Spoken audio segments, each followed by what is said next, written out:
কবিতা তোমাকে ভালোবাসি, কলমে শ্রদ্ধেয় কবি রাজিউল ইসলাম রাজ, কণ্ঠে অর্পিতা বৈদ্য। কবি তোমাকে ভালোবাসি, তোমার কণ্ঠের নরম শব্দে যে জোছনা নেমে আসে, তোমার ছন্দে হৃদয় কাঁপে, তোমার চোখের ভাষায় যে গীত বয়, আমি সেই নদীতে ডুবে যাই প্রতিদিন। তুমি শুধু লেখো না, তুমি ঢেলে দাও আত্মা, ভালোবাসা, বিদ্রোহ, কান্না। তোমার কবিতায় আমি খুঁজে পাই হারিয়ে যাওয়া নিজেকে। তোমার প্রতিটি ছন্দে আমি চুম্বন করি জীবনকে।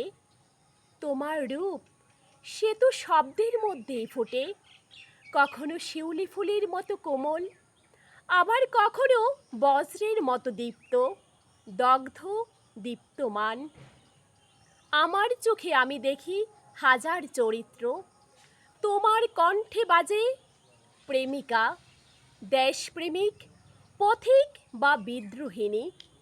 কখনো তুমি নিঃশব্দ কান্না, আবার কখনো জনজাগরণে দাঁড়িয়ে সাহসী চিৎকার।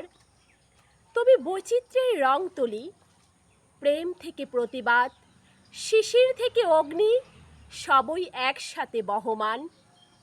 তোমার আবৃত্তিতে আমি মুগ্ধ হই, তোমার উপস্থিতি যেন চাঁদের আলোয় ভেজা সন্ধ্যা।